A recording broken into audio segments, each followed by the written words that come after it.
Hello, welcome to MarshStream, your performance broadcast platform. I'm Stephanie Weisman, Artistic Director and founder of The Marsh and now MarshStream. Tonight on Stephanie's MarshStream, we are rebroadcasting my interview with Jacob Kornbluth about his new animated series, Talk Boring to Me, that he made with W. Kamau Bell. Please consider supporting MarshStream during these times with a tax-deductible donation to the tip jar or join our membership program. I also want to thank the North Trinity Lake Welcome Center and Velocity Communications for supporting Stephanie's MarshStream. Please subscribe to the Marsh's YouTube channel and be notified when our shows go live. You can also see all our archive shows at themarsh.org. Hello, Jacob. How are you? I'm great. Stephanie, thank you for having me. So nice to be here. So glad you're here. So I thought we might talk about how in the world did you get involved with the Marsh? How old were you? And tell us a little bit about that.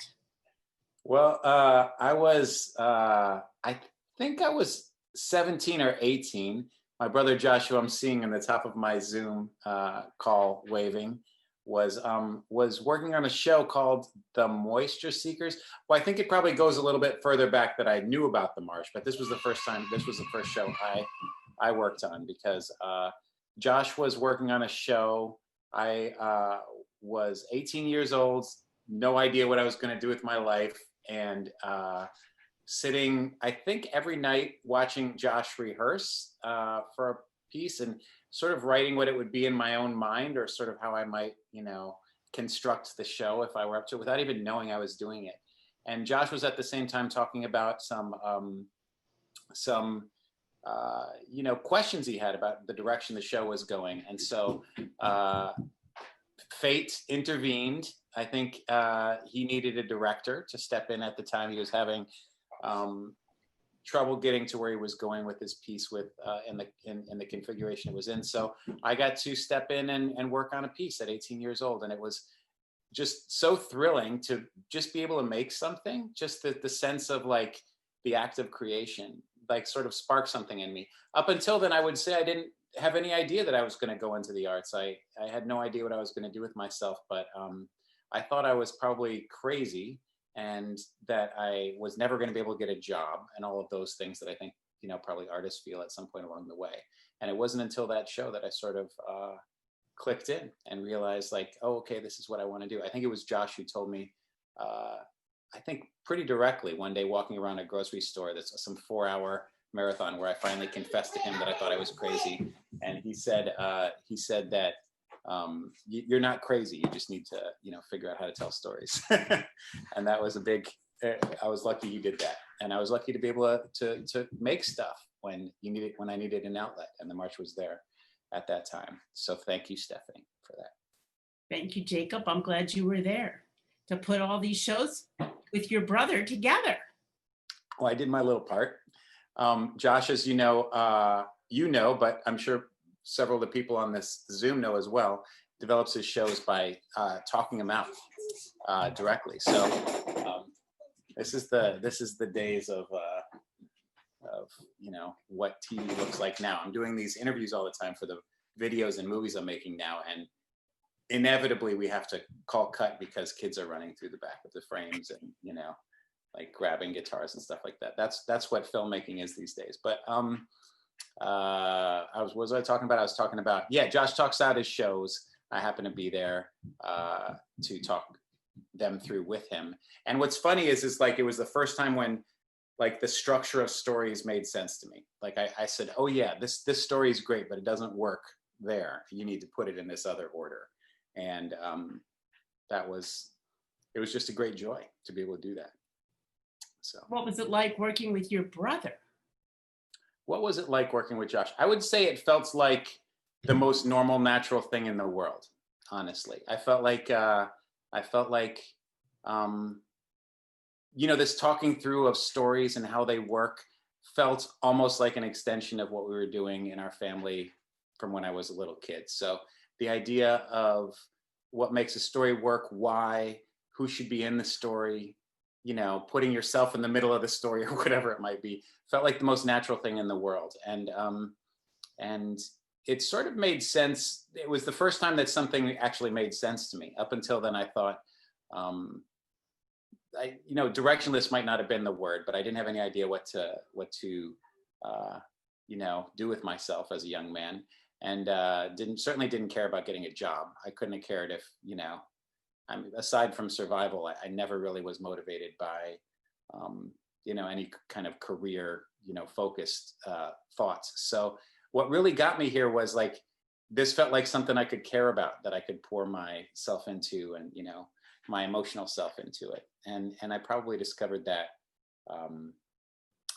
at the Marsh. That's where I found it. That was the spot. So that was pretty cool. I didn't really understand the visual part of it though till later. Like that was something that sort of occurred to me. It's funny, I was thinking through how to tell stories on stage, and I remember thinking what I really want to do is be in a building and walk an audience from room to room and construct a story around a space. And then I started thinking through the logistics of it and thinking, God, I just wish I could just cut to the next room, or, get to that spot. And I think Josh might have said, he said, Jake, there's a medium for that. Like you can cut to in film quite easily. You just write it on the page. And I thought, oh yeah. And then he did tell you, and then someday you get married, and maybe you should consider kids and buy a house. Was he always there for you to tell you those things? Every single step of the way. No. Well, meanwhile, shall we just talk to Josh right now? I know you wanted to bring him in. Is this a good time? And ask Josh, what was it like working with your 18-year-old brother? Sure. He's there. Can he be? Hi. Hey, bro. Hey. Yeah. So I think it was, I think working with me was really fabulous for Jake. I think he really enjoyed it and got a lot out of it. So I'm glad I could back him up on that. Thank you for laying that out for me. Yeah, that's well said. Jacob was, I guess now Jake's finally old enough where I would not say he's mature beyond his years, but back then Jake was, he was young. He was, young and just had not been inculcated in his teen years with sort of artsy stuff until he came out to San Francisco and we were hanging out. And so this was all, he had this enormous amount of talent, this enormous amount of storytelling, but also to direct, to actually direct like your big brother or anyone, but let's say your big brother, people would ask me, well, what's it like being directed by your by your younger brother? I say, oh, it's awesome. I mean, he is younger than me, although I'm told I look younger. Who told you that, Josh? The same people who tell Trump all those things that Trump says. People are saying that I look better, that I look younger than Jacob. So, no, it was incredible, and it was. I think, like Jake said, it's supernatural for us. We had started when Jake started visiting me in San Francisco, and then eventually moved. Here, we would talk endlessly about walking around the Mission and stuff. Talking about the arts and stuff like that, and seeing plays and seeing movies, and so it just was a very natural thing. The only thing was that, it was that the show, if you'll recall, was The Moisture Seekers was about sex. And I knew that Jake, only being 18, he would only have some sort of a very, very stereotyped view of what sex might be, or even kissing. So in that sense, he had to work using his imagination, imagining what if he had any experience in that area, and then apply that. So that's even saying more about his creativity. Well, I will say it felt like to me an explosion. Like it felt like when the doors opened on the possibility of storytelling, it felt like that's all I wanted to do every second of every day. And it was sort of like the, it's sort of weird. It's like when you don't know that you need something or want something and then you get it, it's like, oh, that was the thing that I should have known to want my whole life. But the truth is, when I was growing up and I spent most of my high school years, some people know Josh's story as like, the communist New York story, but for me, a lot of my formative years were in rural Michigan in a small farm town where after my father passed, after our father passed, we moved to this small farm town that was, we didn't have a movie theater. We didn't have, I think we didn't have a radio station. I don't know if that's totally true, but there was maybe top 40 or, there was just no kind of sense of musical diversity or diversity of any kind. So, and there certainly was no possibility of the arts. There was the typical, auto plant jobs and the farming jobs, but there was no sense that the arts could be an option. And I hadn't watched indie movies. I didn't know the good, experimental literature kind of stuff. So I was growing up a little bit in an artistic vacuum. And then when it finally occurred to me that this was possible, that was a big thing for me. It felt sort of like, the lights coming on in the room kind of thing. And then I thought like, I'm gonna, do this all the time. And in an interesting way, as a guy who wound up as a filmmaker, I hadn't seen hardly any movies to that point at 18 either. And right around that time, I think they were having this filmmaker from England, whose name is Mike Lee. They were having a festival of his at the Roxy, I believe, down the street. And so at the same time, I was learning about theater and how the sort of architecture of stories and comedy and all that stuff. I started watching movies. And so those two things lined up in a way for me that I had, I had no idea about. So the movie thing opened up my eyes to how to, experience stories. It just felt like thrilling. I felt thrilled. I was like, that thing when you watch a great movie or, you read a great book and you think, you're in it. It's sort of life affirming, even if it's depressing material. And that was very much my experience of that time in San Francisco when I was just getting going. It was mid-90s. It was just, I think, pre-dot-com boom. We didn't know that the world was going to explode, but you could at that point afford rent very easily, or relatively easily. Like I was able to survive on, 10 days of work a month and try to write for the other 20, so I didn't have to spend my time, just paying the bills. And that was a time when I could discover and really explore this stuff. So I spent all my time watching movies, spent all my time, watching plays and meeting some of the artists who are performing at the Marsh and who are hanging around and just kind of, I think, evolving would be the only way I could put it into whatever I was going to become, which is, I think, what San Francisco at its best sort of represented for me. It was just a chance to like be who you wanted to be rather than who you were told you had to be growing up. So very exciting time. I haven't talked about it for a long time too, so it's fun to be able to go back and relive it. It was quite a time. I remember it back then. So in some ways we're relatively untainted by, like you kind of just were doing it and pulling in the information, right? Yeah, no, it was, well, untainted isn't the word. I was, pretty, typical angry young man kind of thing. I had, so 18 years old, probably into punk rock or, post-punk music, had some sort of identity where I was pretty sure I didn't fit in. I didn't want any part of corporate culture.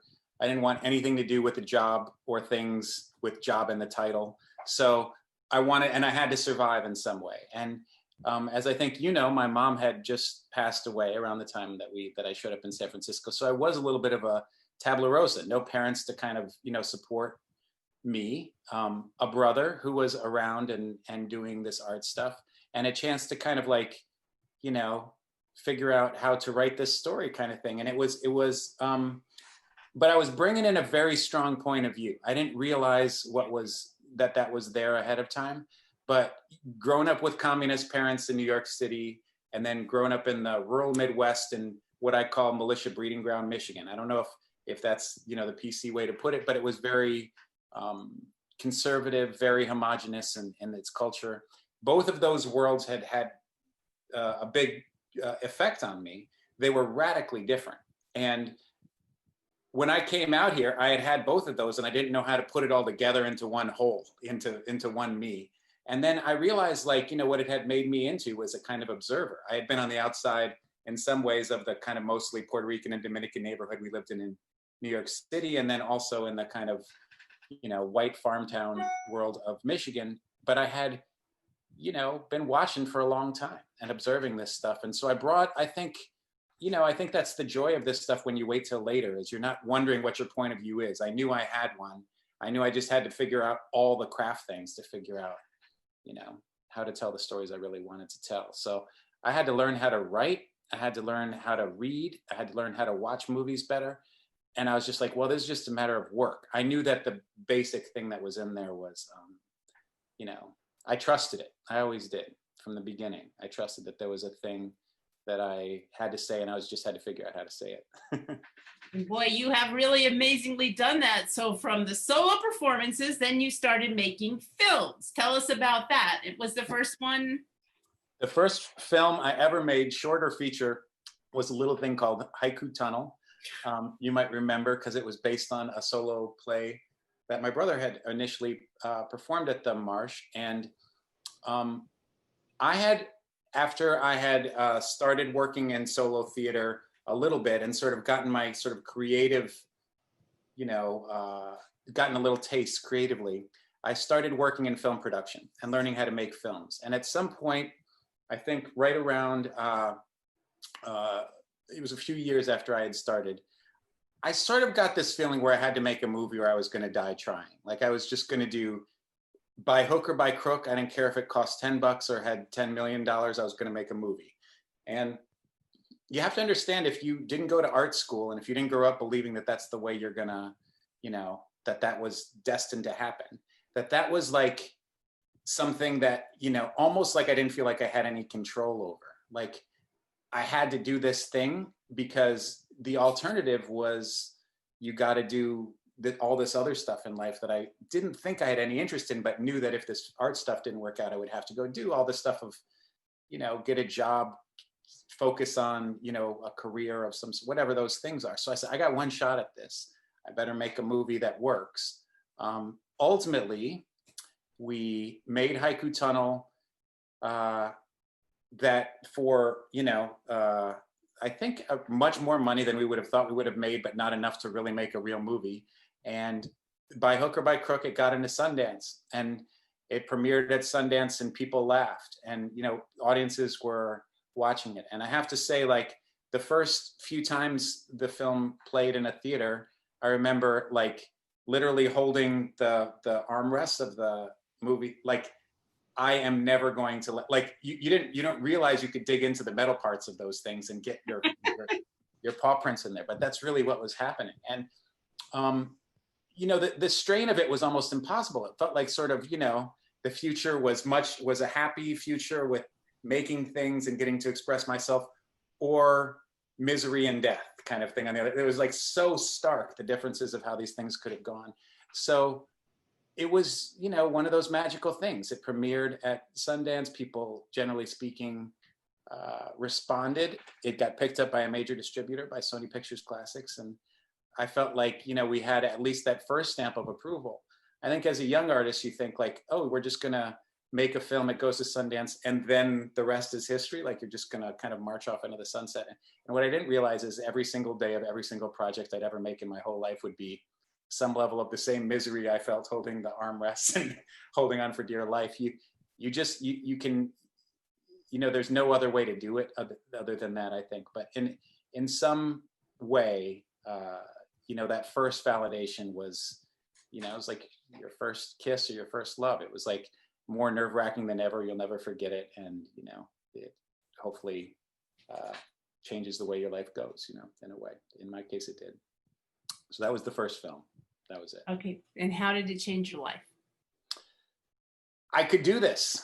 Gave me some, kind of sense that this could work. I mean, it was interesting. At some point on the film set of Haiku Tunnel, just about every crew person pulled me aside, put their arm around me and said, son, this isn't the way you make a movie. You're not supposed, because it was actually a movie about inaction, like about not mailing letters. And it turns out that's not very dramatic. The joke was, lights, camera, in action. You know, that was that was the way it was, because he's just about to mail these letters and then doesn't. And so there was a lot of shots of almost mailing letters that we would film, and the crew was getting very nervous. They're like, this doesn't seem very funny. This doesn't seem very exciting. This isn't what movies are. And so they all told me that. And I was like, so sure it was going to work, that, and also really worried that it wasn't going to work, that when it actually did happen and you saw this sort of the results of trusting in what you thought was going to happen just kind of work out, it was just incredibly validating. I remember thinking like, and I have had this experience in every film I've made since then, that you lose that initial you know, whatever the motivation was to make the film or the piece. At some point in the project, you sort of feel lost, like you're gonna never make it out. And then you have to remember that if you commit to that thing, that's the only way it's gonna work. And, you know, it seems like in virtually every project that I've been involved with, some version of that happens. Like you end up having to go back to those first principles of why are you making this thing in the first place. And there's a lot of versions of every story, but there's only the one that you think you can make, in my mind, that I think I can make work well. And I have learned to trust that. And you kind of live or die with that. You know, that's what I learned. Wow. Commitment. You are committed to that particular story, whatever that story. There's a reason you're doing it. Yeah. No, there's the craft stuff is meaningful, right? Like, are you going to do a wide shot, a medium shot? You know, are you going to do a track? Is it going to track? Are you going to, you know, all those things are meaningful, the technical piece, but there's a reason, there's a feeling that you were going for in the scene and in the piece. And I've found that to be like the only thing that I have been able to like go back and revisit fondly of pieces. You know, I see only mistakes other than this stuff, other than the kind of the spirit of the thing that I'm talking about. But when I go back and watch Haiku Tunnel, we had the opportunity to watch it a few months ago, Josh and I did. And I thought, oh, there's a lot of interesting technical and positive, you know, filmmaking choices there. But the spirit of it, I remember note for note. You know, it's like sort of in my DNA at this point. I remember, you know, kind of the struggle of trying to get that particular tone and that particular, and the overall feeling of it, basically. And that's really fun. That's a joy. That's why I do this stuff. So how old were you then? You were 18 for the solo performance start, and then the film start. How old were you? Well, I know it was at Sundance when I was, I think, 27, something like that. So there was, you know, let's call it 9 years between, you know, the first thing and the second thing. But I had to learn how to make stuff. I had to learn how to set up the cameras and things. So it took a little while to do that. But I think it was 27 or so. I can't quite recall. When January of, I mean, we were Sundance January of 2001, right? Okay. So that'd be just after your 28. What? I was 28, I guess. Yeah, just after your 28th birthday. So it must have been, we finished the film. You were 27 when we were making it. Yeah, that's right. Okay, then what next? Do you want to talk about more movies or the inequality for all this whole transition into the social media empire? Yeah. Well, we could. I mean, the big thing for me was I went from making Haiku Tunnel to making The Best Thief in the World, my second film, another one that went to Sundance and starred Mary Louise Parker. And then I sort of thought for a minute that I'd made a few indie films. It was time to go make a big budget Hollywood movie. And I spent some years in Hollywood writing things and trying to make them, and then realized that whatever that spirit was that I was talking about being in Haiku Tunnel wasn't in the projects that I was trying to pitch in Hollywood. I think a lot of people have talked about this, you know, how do you balance reaching out to what, you know, this kind of aggregated sense of what an audience wants and what you think you need to make on the inside as an artist. You know, this is kind of like the age-old discussion in a way. And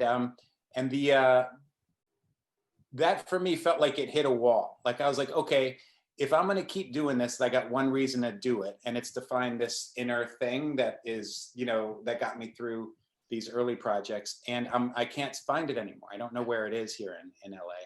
So I sort of came up to Northern California from Los Angeles on kind of like, I don't know what you call it. People go on those juice cleanses, you know. I kind of need to go on an LA cleanse for a minute and just kind of like get out of there. So I had all my stuff in my car and I came up to ostensibly talk to Josh about a movie and just didn't ever want to go back. I just stayed up here at that point. And we sort of launched the Love and Taxes, the idea for Love and Taxes, which took us, I think, 100 years to make, something like that. But it was like a really long project. But I initially came up to the Bay Area in 2008. And I met a girl,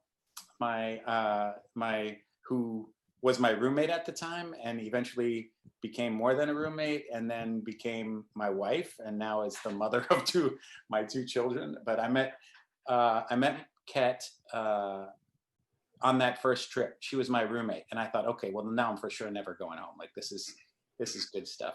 And then it's like all of my friends in LA said something like, you've thrown away your career. Like you're on the upward escalator and you're bailing off of it, to kind of go. And I thought, to hell with it. Like this is the thing you should be doing. Like there's only one reason to do this stuff. And if it's answering these questions that you started, that I thought, some of the early work sort of started asking, and I thought I had lost it in LA. So, so through making Love and Taxes, we wound up, meeting Robert Reich, I think in our first scene that we were going to shoot, or one of our first scenes of making the film, when we tried to cast him as the IRS commissioner in Love and Taxes. Josh and I did. And Reich and I hit it off kind of immediately. Like we just became, it turns out he's like sort of a closet comedian. I really wanted to work in comedy. And so the idea of working in comic stuff was exciting for him in a way that was very lucky for us. And we got him to show up for the piece, but he really didn't know how to be in a movie. He had only been on TV as sort of a talking head. So the idea that you have to do a scene over and over again wasn't new to it, wasn't familiar to him.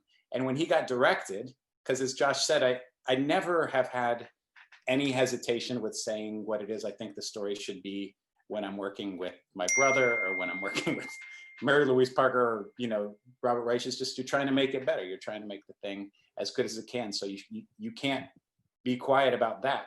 But anyway, when I did that with him, he sort of, suddenly thought I reflected light. Reich did. That's the way I described it. He looked at me and went, oh, he's like, what else do you want to do, young man? Sort of thing. Like, do you want to, any work together anymore? And we started, kicking around ideas to work together as well. And then that turned into actually my first social media video with Reich, which I posted on my own Facebook page in the early days of Facebook videos. I think it was Facebook. And it got something like bazillion views. I can't even remember, but it was way more than anything. Things could go viral accidentally in those days. So you could just post something and other people could post it and it sort of went out. And I think both Reich and I had this experience of like, holy smokes, like I had something, I went out for a walk and I came back and I had a notification put on my computer that, every time somebody said something on Facebook, it would show up on your computer because nobody was in touch with me on Facebook at that stage in 2008. And I came back and I thought somebody had hacked my computer. I must have had like 1,000 individual messages. And I thought, oh my God, like we're onto something here. This is worth doing. We can talk about this political stuff and maybe we can do it in funny ways. And it sort of felt to me like blending some of the political family stuff I grew up with some of the comedy stuff I had been working on. It felt like, we can make this stuff entertaining. And it turns out like for issue-based stuff, like political issue-based stuff, the people who make it are often activists first, and then filmmakers or artists second. And I had sort of the reverse orientation where I sort of felt like story mattered to me first, and then the politics mattered second. Although, it wasn't so much an either or. It was just that I needed the politics to be, the political video making to be entertaining. I needed for it to be fast paced and fun to watch and even slightly whimsical if possible. And that was, at least in some ways, an innovation. And I think when we made Inequality for All, that was a way to make something that people thought was something they had to do into something that they wanted to do, like turned eating your spinach into eating dessert or whatever the kind of metaphor is there. that was interesting. It was just random, but it was about following your heart, to sort of seek out that same, itch to scratch that the first pieces did. When I thought, oh, we committed to something, I stuck to my guns, I made the thing I thought I wanted to make. And here I moved up to Northern California. I bailed out on the Hollywood system and was making now political, advocacy stuff. But I was like, to hell with it. This is what I'm doing here, and this is what this is the way it could work. And I actually, in retrospect, think that's worked out amazingly well. But who knows the path's not taken in that journey. But it's been really interesting to see, to make those kinds of choices. Like that felt in some ways like no choice at all when I was in it. They felt like they were the only thing you could do. But I think from the outside, maybe they were strange decisions or hard decisions to make. So you had that same spirit in making Inequality for All. Well, when you strip away the difference between Josh and Robert Reich, this idea of, kind of understanding the point of view and the tone that was necessary to communicate a point of view. And it's not that different in Inequality for All from Haiku Tunnel in a certain way. I mean, you're talking about communicating, one person's point of view, trying to find a narrative arc that their personal life is wrapped around, and a larger story for which it, to kind of encase it. I totally loved making nonfiction films, like to not have a script in front of me, because one of the things that I found somewhat frustrating about fiction filmmaking, about scripted stuff, is I sometimes felt like we were not telling the truth. Like I felt like all the artifice of it, I couldn't get through it to the real truth of the, what I felt was the word that I was looking for was authenticity in the storytelling. And nonfiction storytelling was, a joy in that way. Like there's nothing but real people who you can talk to, and you're like, you get to ask them about their stories and just follow your curiosity. And that part felt magical to me, honestly. But there was a lot that, and new to a certain extent, because it didn't feel like you had to fight for that authenticity. It felt like it was in there. But it did feel like there was some parallels between, working on a movie like Haiku Tunnel and a movie like Inequality for All, despite their unbelievable differences. What I realized for the political stuff was that you need to take a human story, which when I'm talking about this stuff, I describe as a sympathetic protagonist with a goal and obstacles to achieving that goal. So like just a simple, journey of a character. And then you wrap it around with the biggest ideas you can to make those ideas clearer. And when I realized that Reich had essentially lived through, when we started making Inequality for All, I should say, what I thought I was making was the story of my life. I thought I was making the story, I realized that the story of widening economic inequality had been the story of my life since I was a kid. And I thought I was going to tell that story and get Reich to be a part of it. It turns out like I didn't care about being in the film. I cared about finding that personal story that you could wrap, like a kind of double helix around the bigger story of widening economic inequality around any personal story. And Reich's personal story was super compelling for that. So when I understood that structure, that felt very much like breaking down a solo show, which was what Haiku Tunnel and working with Josh was all about. That was pulling it all together. That was pulling all those threads together. Look at that. Look at that. You pulled it all together. Yeah. So, but from there you stayed and you made a nonprofit with Reich, right? And yeah. You ran that for like 10 years, right? And what was that about? Well, that's called Inequality Media. And I have to say, like for filmmakers, for what I would call serious filmmakers, working in social media used to be sort of like not the most desirable thing to do. But it turned out for me, I didn't want to make ads. I didn't want to go work in 30-second ads for television. And this turned out to be a magical way to communicate with an audience.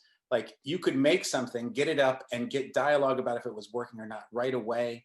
They tell you if they liked it, you get feedback. This was something that I never got from the long form stuff. And I just felt immediately like this needs to be a part of my artistic life forever. Like I just want to keep making stuff and keep, getting it out in the world and having audiences see it.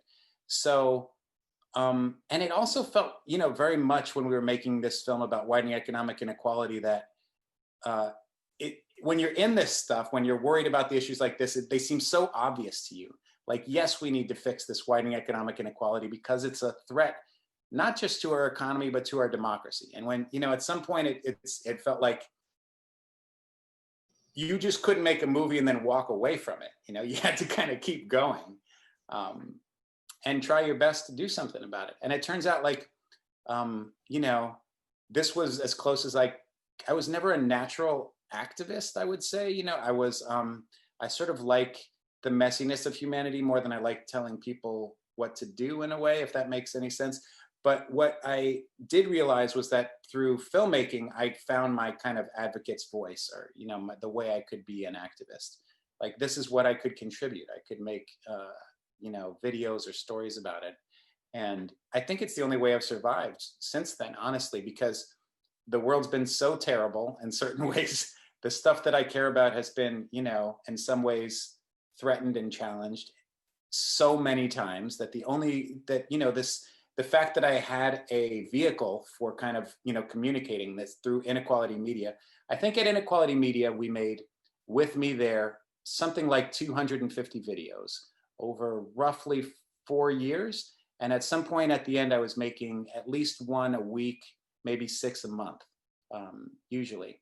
And those videos, in terms of straight viewership, got seen, I think, between 500 million and 1 billion times. Like, it was just massive viewership. Like, there just wasn't another platform like that out there.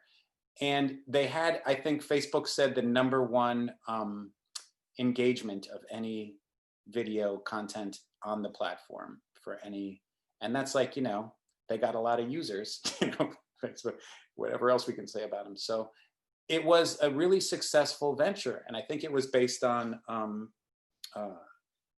despite all of the other things that are going on, people still recognize authenticity. They still recognize, the spirits with which, the people are making the things that they're making on these mediums. And I think at some point on the social media stuff, it felt like TV felt sort of pressed under glass to me. Like, I felt like everybody was kind of full of shit in a way, like I didn't trust them. And then you get social media, there was a chance to be sort of more real, more authentic, tell the truth more. That felt like a cool thing. And we tried to lean into that for the videos. And I think that sort of at least resonated for a while with people. I'll say the landscape's radically different than when we started, but I think that's why that worked. And it was tremendously exciting to watch. I remember, one video we made that had like 23 million views or something, and watching like, every hour the views tick up 1 million, higher or something like that, and thinking like 1 million people just saw the thing that I did. And like last week I wrote it, and now it's on, and now it's holy smokes, what a feeling, it's thrilling, exciting. Well, so that brings you now to what you're working on now, because you decided to take another road. You started to travel another road. Tell us about your traveling road right now. Well, so I had the chance to work with, when I was describing my work, people ask, how did you meet Kamau Bell? And I say, why did it take me so long to meet Kamau Bell? Because the truth is, like, he describes himself as working at the intersection of comedy and journalism and activism. And I've been working in nonfiction, film, so journalism, video journalism, comedy and activism. And he lives in Berkeley and I live in Berkeley. So there's like one difference between us, and it's that he's, a 6'3" black man with an afro, and I'm a white guy who doesn't, who's not that tall. But I think that it just took us time, but I had so much to learn from him, like as far as like how he approaches stories. And I just knew it right away. We had a chance to make a video with him and Robert Reich at the end of my time at Inequality Media. And he was bringing something in terms of like his sensitivity to comedy that I felt immediately like simpatico with. Like, oh, you're trying to make stuff funny and keep it in the activist world in a way that was like sort of maybe halfway between what I'd consider what the work with Josh that I had done early on and the work with Weish that I had done at Inequality Media. And it felt like sort of right in that wheelhouse, but sort of different and his own thing. I also was very keenly aware that I wanted to, try to talk to slightly different audiences. Like we had talked to, the big problem with advocacy videos is you feel like you're preaching to the choir to a certain extent. Like you get a lot of views, but it's the same people who are watching MSNBC sort of thing. And is there any other way to sort of get to new audiences? And I sort of thought like, I like the way Kamau was thinking about that, basically. So I was very excited to work with him on the series. And talk boring to me, it's funny when I say it or when you say it, it doesn't sound as good as when he says it in the videos, but they're like, talk boring. How do you get that sort of sultry bedroom voice, that Barry White, kind of intonation? But it's like, that's what makes it work is the way you say it, not the words themselves. Hey, are we going to watch any of these videos? I thought maybe we could watch, Yeah, of course we are. So why don't you talk a little bit about, we'll do the gig economy first. Great. And yeah. So tell us what the series is. Tell us what it is. So the series is called Talk Boring to Me. They're about 4.5-minute videos on a series of what you might consider to be complex or less exciting topics that we try to treat with an entertaining and comedy lens, basically. And the idea is to try to like you watch something like this and you think, wow, I just learned something about the gig economy, and it was so fun to learn about the gig economy. But the basic frame of the gig economy video was that people are talking about the gig economy like it's new. But it turns out just because you put an app on it, the same issues about, how much protections workers have and how workers are treated, that's the same. We're still telling the same story we were telling when the robber barons were doing it in the 1800s, and when they were trying to break union strikes in the 20s, 30s, and 40s, and through the 60s. This is the same story about workers being denied their rights. It just has an app attached to it now. So we teamed up with some people working on the gig economy issue from an app perspective, but also a nonprofit group called the National Domestic Workers Alliance that's working with domestic workers who have been gig workers for much longer than they've been called gig workers. So I wanted to make that link in people's mind, that the story of workers' protections is not a new one. Okay, Brian, Mr. Producer, why don't we stream the gig economy? Talk Boring to Me with W. Kamau Bell.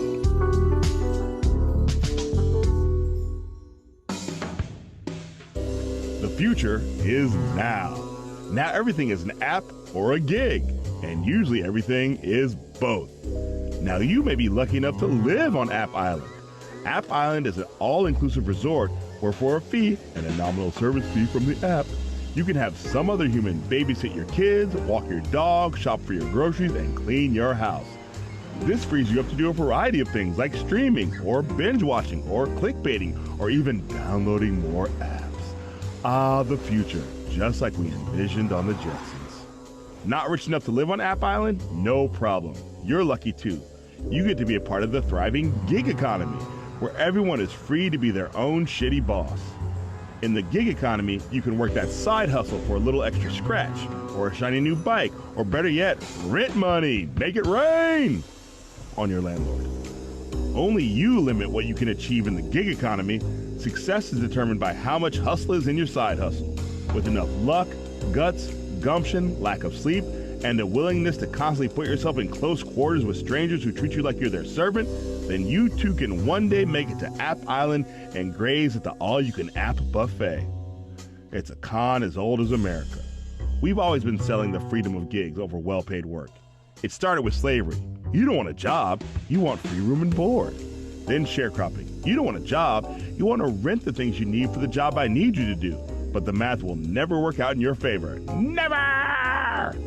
Then the robber barons with their top hats and big cigars gave everyone, even the kids, the freedom to have a gig in their sausage factories railroads, or sewing factories. They got to work 12 hours a day, 7 days a week, with catchy slogans like, "Who needs a bathroom break? Not you." So stop me if you've heard this before. Super rich people maximizing profits and then creating a narrative about why it's okay to maximize their profits. The narrative is packed with buzzwords like freedom and flexibility and lift yourself up by your bootstraps. But in the end, it's just a way for the super rich to get super richer. It's a con about the American dream that may be more American than the American dream. Still, future historians will look back and wonder, why did we think it was different this time with the gig economy? How did we let that WeWork guy convince us he invented office space? Why couldn't we see that the gig economy was just, well, the same old American economy that prioritizes profits for the rich over safety, security, and living wages for the rest of us? Part of how they sold us the gig economy was as a side hustle. But this idea of money on the side or in addition to a real job is largely a myth.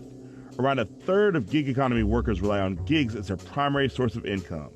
69% of those are people of color. Many gig workers need multiple gigs just to make ends meet each month. So stop thinking of the gig economy as new. A domestic worker who cleans homes in San Antonio has a gig, just like the Uber drivers in San Francisco, just like the gig a century ago that the victims of the Triangle Shirtwaist Fire had. History moment. The difference is now a tech bro, and in tech it's usually a bro, is now the middleman, or middle bro, making a fee off of each transaction. And by rebranding work as a gig for the new economy, some tech companies have found robber baron-sized loopholes big enough for a company like Uber to drive $80 billion through. The exploitation of the previous gig economies were only stopped when the people decided to rise up and fight. That's how we got child labor laws, and the 40-hour work week, even weekends, and bathroom breaks, delicious bathroom breaks. The good news is that we've organized and won before. The bad news is we got to do it again. That's why I'm teaming up with app-based workers and domestic workers to show that work is work, a fair wage is a fair wage, and I got to go to the bathroom. Boss, can I get a break?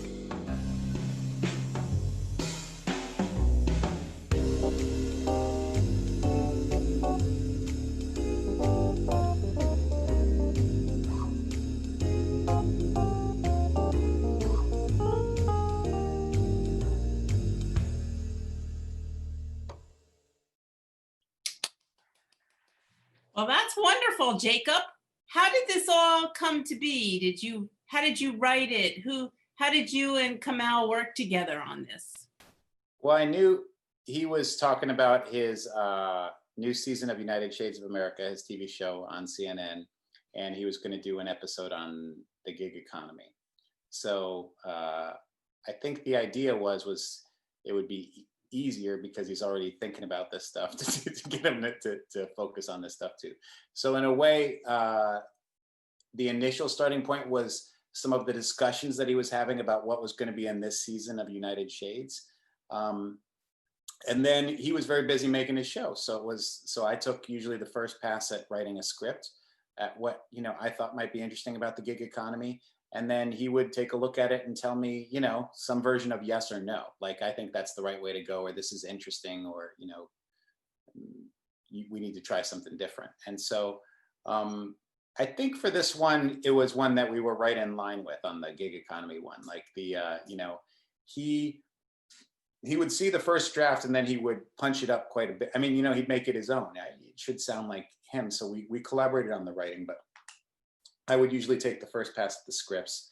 He would sort of, give me some kind of feedback and write a little bit more, maybe punch it up into his voice. I think, that one of my favorite parts of that video is the slavery section and the sharecropping section, and that was his idea. So, we'd collaborate on in that particular way. And then he came in and recorded them, and I worked with an amazing group of graphic artists who I worked with for a long time.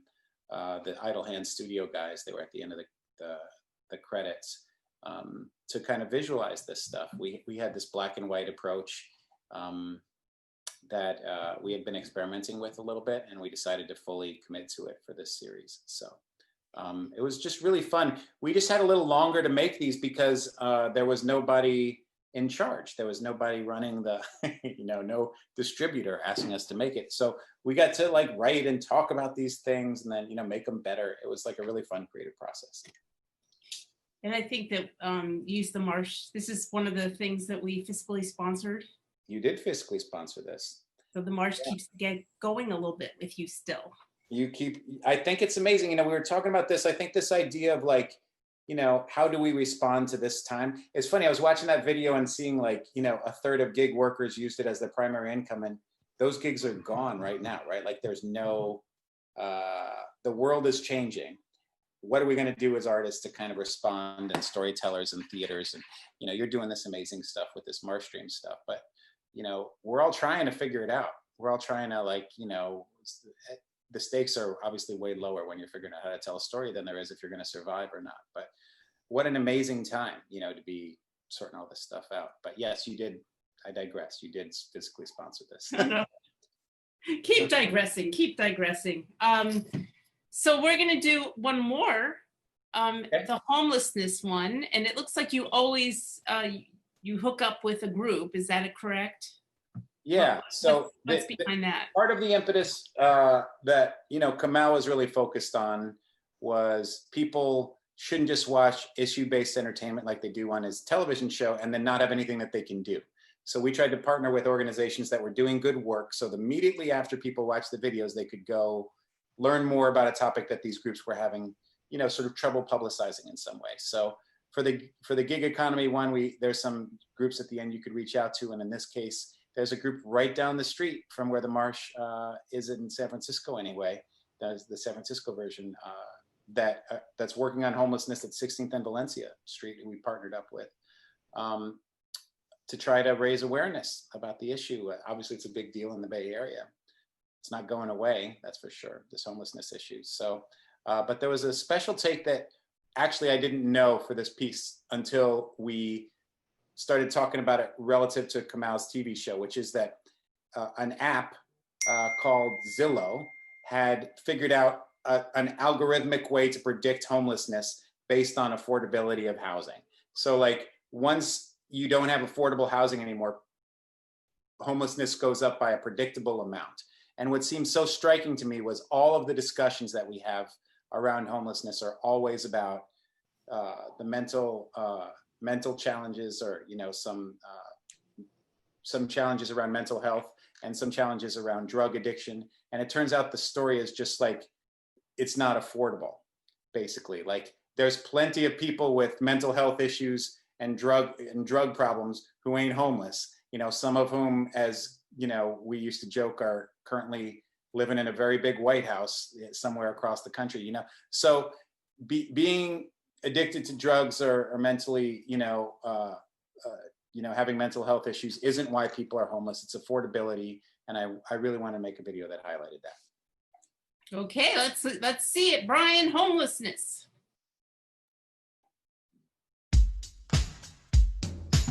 Talk more to me with W. Kamau Bell.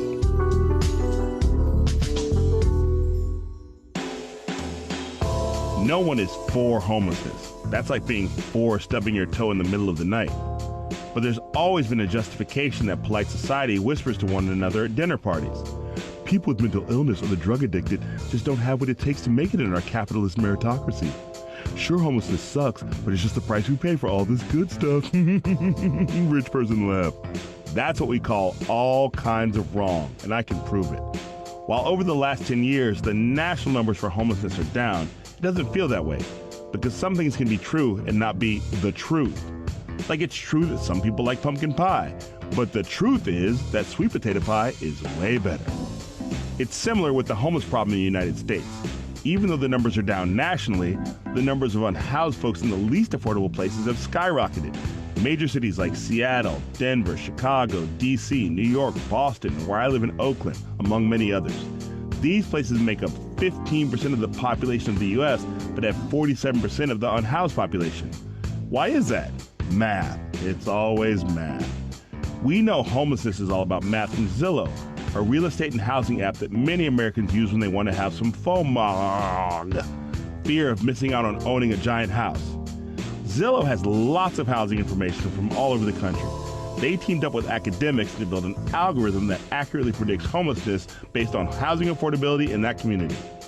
Housing affordability, so say the math whizzes, means you should spend no more than about a third of your monthly take-home pay on housing, 32% to be exact. 32% becomes kind of a sorting line. For every percentage point over 32% that a community pays on rent, that community will have a predictable increase in homelessness. Let's break it down. The more you pay over 32%, the more people live on the streets. That means if you live in one of America's least affordable cities, like Los Angeles, where rent is around 49% of the typical paycheck, and your last name isn't Kardashian, if LA gets 2% less affordable, well, that 2% change means you can expect 4,227 more people in Los Angeles to become homeless. Oh, and the 32% threshold isn't just linked to homelessness. Less affordable housing is also linked to people having less money in savings, skipping necessary medical care, food insecurity, and weirdly longer commutes to work for everybody. If you don't have empathy for your fellow humans, do you at least have a craven sense of self-interest? I bet you do. Homelessness becoming an issue for some of the middle class may sound like news, but it also means if you're already struggling to get into the middle class, then the housing issue is becoming downright horrific. One of the problems is that we need more affordable housing. But the United States Department of Housing and Urban Development, aka HUD, aka Ben Carson's fancy furniture expense account, hasn't funded any new housing units since 1996. None, zero, zilch, nada, nada, limonada. The equation of more unhoused people and fewer units of affordable housing adds up to scary times. What about the serious person argument that, while helping the homeless is noble and all, we just can't afford it? Homeowner housing subsidies through tax breaks, like the mortgage tax exemption, comes to around $113 billion. We spend $43 billion on public housing assistance. So the government gives $70 billion more to homeowners than to the homeless, and we seem to afford that just fine. Let me be clear. When it comes to homelessness, yes, drugs are real. Yes, mental illness is real. But we all know plenty of people with mental health issues living in nice houses, and it ain't like the only people doing drugs are unhoused folks. The real story of homelessness aren't those issues. The biggest issue is affordability, and whether or not Ben Carson can get a new armoire.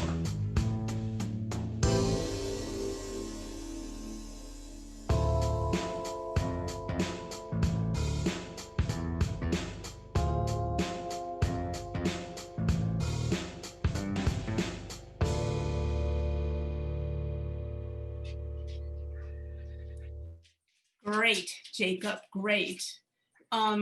A woman in the chat, Belinda, is a teacher at Berkeley High, and she wanted us to post resources for local students to volunteer to help and for community service. And I think you have, how many of these videos do you have? Six are in the series, but Six are in the series, and at the end of each series, at the end of each one, there are places, these organizations and with the websites. So Belinda, you could look at all these. How do people watch the rest of these videos? I search W. Kamau Bell on YouTube, and they're on his YouTube page. I think that's the easiest way to get them. So you can see, and we'll post these on our website as well, on this Jacob's page. Great. That's exciting. Awesome.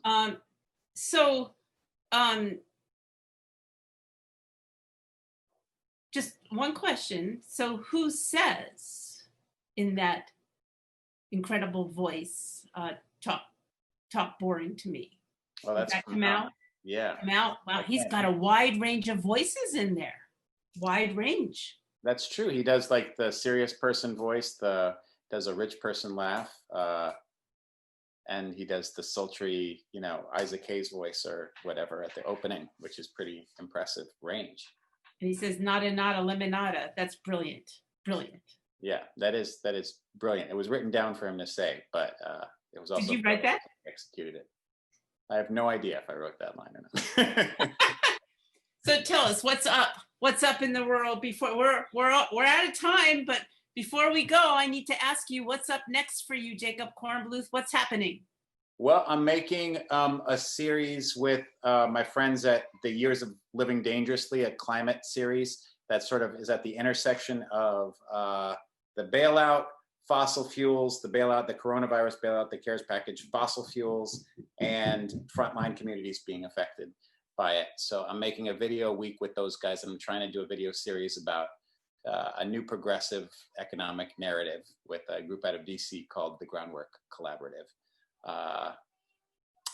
Other than that, not much. Those are the things I'm doing. No feature films at this exact moment, unfortunately, because of I can't leave my house. I'm basically stuck in this exact room all the time, trying to make videos over Zoom and FaceTime. But at least these social media videos are built for that. So that's been great in a way. You've got your landscape, you've got your brilliance, and you've got your people you can reach out to work, your collaborators to work with. And do you ever plan to perform? Do you think you'll ever get to that place? I mean, I think when I was in those Marsh days, Josh might remember this. I had sort of I got a part as motorcycle guy in a movie called The Rock that had who was in it? I think Sean Connery and what's the name of that guy? Anyway, you probably remember The Rock, right? Lots of people know who was in The Rock. I can't remember his name, but he's a San Francisco guy. Anyway, I got a part as a motorcycle dude, and then I had to choose because they wanted to film on the same day that I had a PA gig that was a full week as a production assistant gig, and I chose to be a PA. I decided at that moment I would be behind the camera. I think there's one actor in the family that might be enough, or one performer in the family. I like pointing more than I like being pointed at, so I'll stay behind the camera probably. Well, we only have one generation here. You don't know what's going to happen with the new ones, the next generation of actors or performers, because what a lot of talent in your family, the Kornbluth family. But thank you so much, Jacob. Thank you so much for having this. This was really wonderful. Really, really wonderful. I do so appreciate the Marsh and everything you've done, and you've watched me grow up. You've seen this evolve. That's an amazing thing, and I do think that this having an opportunity for a place to, a breeding ground for new performance, or the idea of like getting to, I got to make something. That was the thing. Where else I had no background in it. There was no reason. Some of those things, you're lucky to have. You have to figure it out some way. And I can't believe it. You've known me for all this time now, from the very beginning, from the first step of my career to wherever this is now. Maybe not that far from where I started, but that's amazing. So thank you. I will always be grateful for that. We're grateful to you and to your brother. I'm like your godmother or something. Well, thank you. And everybody, we got something in the chat that says, tip jar everyone, or sustaining donations. I think that's a great thing to say. We donate. It's matched tonight. We can match whatever donations you make, and due to a fellow supporter of all the Kornbluths in the Marsh. So make some donations.